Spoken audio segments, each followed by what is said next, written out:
سوال کر سوال آدھا علم ہے۔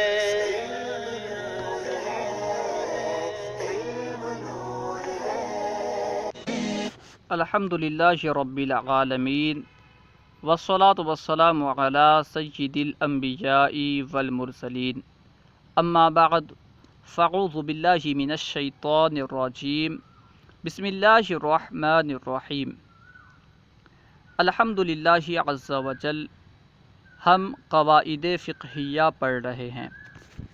آج ہم انشاءاللہ عز وجل مزید چند قواعد فقہیہ پڑھیں گے۔ قاعدہ نمبر 16، لا یحلف علی حق مجہول۔ ترجمہ: کسی حق مجہول پر قسم نہیں اٹھائی جائے گی، یعنی کسی ایسے حق پر قسم نہیں اٹھائی جائے گی جو معلوم نہ ہو، مجہول ہو۔ کسی بھی حق مجہول پر قسم نہیں اٹھائی جائے گی۔ مثال: اگر کسی شخص نے دوسرے کے خلاف دعویٰ کیا کہ اس نے میرے حق میں کوئی خیانت کی ہے، تو مدعی علیہ یعنی جس کے خلاف دعویٰ کیا گیا ہے اس سے قاضی قسم نہیں لے گا، کیونکہ دعویٰ کرنے والا کیا دعویٰ کر رہا ہے؟ اس نے میرے حق میں کوئی خیانت کی ہے۔ ارے بھائی، کیا خیانت کی ہے یہ تو بول، یہ تو بتا۔ صرف یہ دعویٰ کر رہا ہے کہ اس نے میرے حق میں کوئی خیانت کی ہے، یعنی خیانت مجہول ہے، گویا کہ یہ حق مجہول ہے۔ اور قاعدہ ہے لا یحلف علی حق مجہول، حق مجہول پر قسم نہیں لی جائے گی، اسی وجہ سے قاضی مدعی علیہ سے قسم نہیں لے گا۔ قاعدہ نمبر 17، ما ثبت بزمان یحکم ببقائہ ما لم یوجد دلیل بخلافہ۔ اس کو اچھی طرح یاد کر لیں، ما ثبت بزمان یحکم ببقائہ ما لم یوجد دلیل بخلافہ۔ ترجمہ: جو چیز زمان سے ثابت ہو وہ اس وقت تک باقی رہے گی جب تک کہ اس کے خلاف پر دلیل نہ پائی جائے۔ جو چیز زمان سے ثابت ہو وہ چیز اس وقت تک ثابت رہے گی جب تک کہ اس کے خلاف پر دلیل نہ پائی جائے، اس کے خلاف دلیل قائم نہ ہو جائے۔ مثال: کسی زمانے میں کوئی چیز کسی شخص کی ملکیت میں ثابت ہو جائے۔ اگر کسی زمانے میں کوئی چیز کسی شخص کی ملکیت میں ثابت ہو جائے تو اس کی ملک میں باقی رہنے کا حکم دیا جائے گا۔ تو حکم یہی دیا جائے گا کہ اب بھی وہ چیز اسی شخص کی ملک میں باقی ہے جب تک کہ اس کے خلاف کوئی دلیل شرعی نہ ہو۔ ہاں، اگر اس کے خلاف کوئی دلیل شرعی قائم ہو جائے تو پھر یہ حکم دیا جائے گا کہ یہ چیز اس کے حق میں نہیں ہے، لیکن جب تک اس کے خلاف کوئی دلیل شرعی قائم نہیں ہوتی تو یہی حکم دیا جائے گا کہ اب تک وہ چیز اسی کے حق میں ثابت ہے، اسی کی ملک میں ثابت ہے، کیونکہ زمانہ گزشتہ میں، کیونکہ ایک زمانے میں یہ چیز اس کی ملکیت میں ثابت ہو چکی ہے، اس لیے یہ چیز اب بھی اسی کی ملک میں باقی ہے، یہی حکم دیا جائے گا۔ کیونکہ قاعدہ ہے ما ثبت بزمان یحکم ببقائہ ما لم یوجد دلیل بخلافہ، یعنی جو چیز زمان سے ثابت ہو وہ اس وقت تک باقی رہے گی جب تک کہ اس کے خلاف پر دلیل نہ پائی جائے۔ قاعدہ نمبر 18، ما ثبت علی خلاف القیاس فغیرہ لا یقاس علیہ۔ ترجمہ: جو خلاف قیاس شرعی ثابت ہو تو اس پر دوسرے کو قیاس نہیں کیا جا سکتا۔ جو چیز، جو مسئلہ خود خلاف قیاس ہو اس پر دوسرے مسئلے کا قیاس نہیں کر سکتے، دوسرے مسئلے کو قیاس نہیں کر سکتے۔ مثال دیکھیے، مثال قرآن شریف میں ہے وَاسْتَشْهِدُوا شَهِیدَینِ، البقرہ آیت نمبر 182۔ ترجمہ کنز الایمان، اور 2 گواہ کر لو۔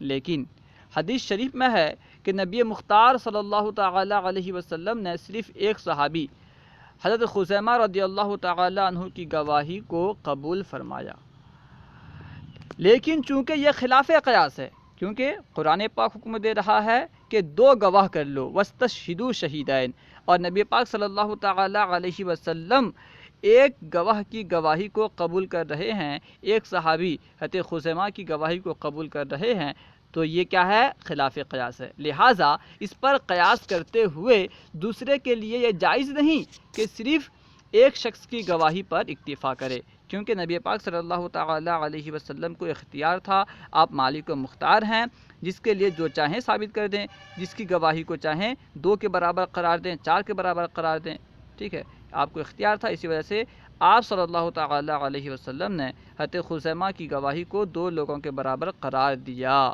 لیکن کیونکہ یہ خلاف قیاس ہے، قرآن پاک کا حکم کیونکہ یہ ہے وَاسْتَشْهِدُوا شَهِیدَین، یعنی 2 گواہ کر لو، اور نبی پاک صلی اللہ تعالی علیہ وسلم کا حضرت خزیمہ کی گواہی کو 2 گواہوں کے برابر قرار دینا یہ خلاف قیاس ہے، اس لیے اس پہ قیاس کرتے ہوئے کسی بھی دوسرے کی گواہی کو 2 لوگوں کے برابر نہیں کہا جائے گا، 2 لوگوں کے برابر نہیں ٹھہرایا جائے گا، یعنی صرف ایک شخص کی گواہی پر اکتفا نہیں کیا جائے گا۔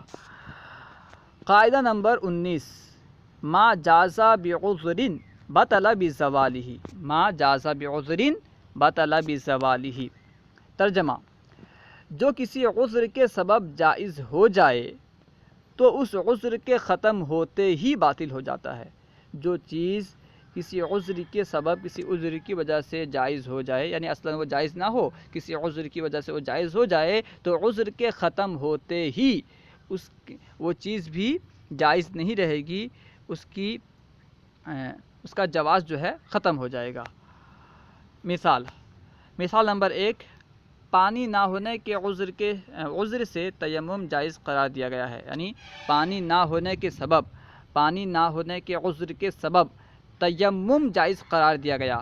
اگر پانی موجود ہو، پانی پر قدرت ہو تو تیمم جائز نہیں ہے، تو پانی نہ ہونے کے عذر سے تیمم جائز قرار دیا گیا ہے، لہٰذا پانی کی موجودگی میں یہ عذر جائز ہو جائے گا، یعنی یا پانی موجود ہو یا پانی پر قدرت ہو تو یہ عذر جو ہے زائل ہو جائے گا اور تیمم باطل ہو جائے گا، اسے وضو کرنے کا حکم دیا جائے گا، ٹھیک ہے، کیونکہ یہاں پہ تیمم کا جو حکم آیا تھا کیوں آیا تھا؟ عذر کی وجہ سے، پانی پر قدرت نہ ہونے کی عذر کی وجہ سے یا پانی موجود نہ ہونے کی عذر کی وجہ سے۔ جب عذر ختم ہو گیا، پانی موجود ہے یا پانی پر قدرت ہے تو تیمم کا حکم ختم ہو جائے گا۔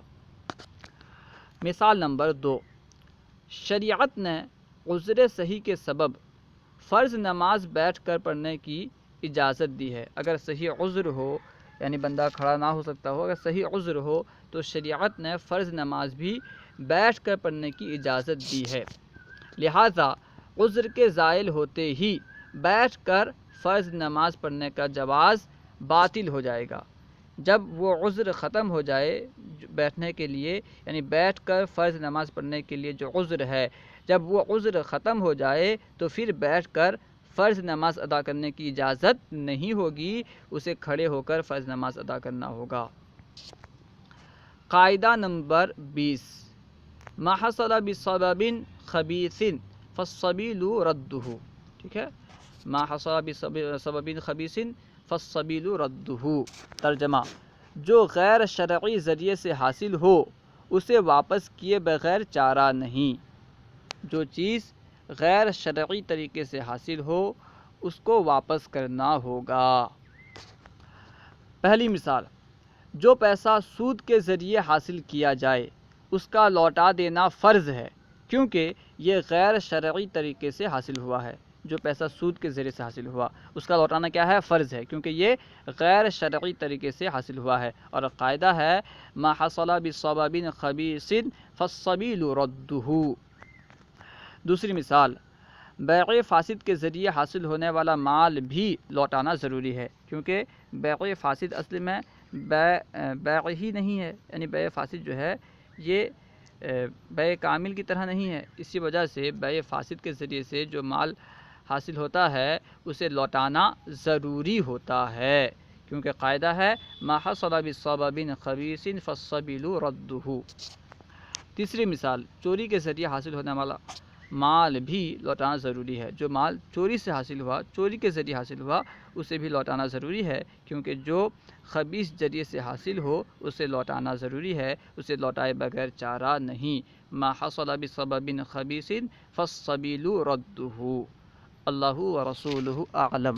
اگر کوئی بات آپ کو سمجھ میں نہ آئی ہو یا درسیات کے متعلق کوئی سوال کرنا چاہتے ہوں کمنٹ باکس میں سوال کریں، انشاءاللہ عز و جل ممکنہ صورت میں جواب دیا جائے گا۔ السلام علیکم ورحمۃ اللہ وبرکاتہ۔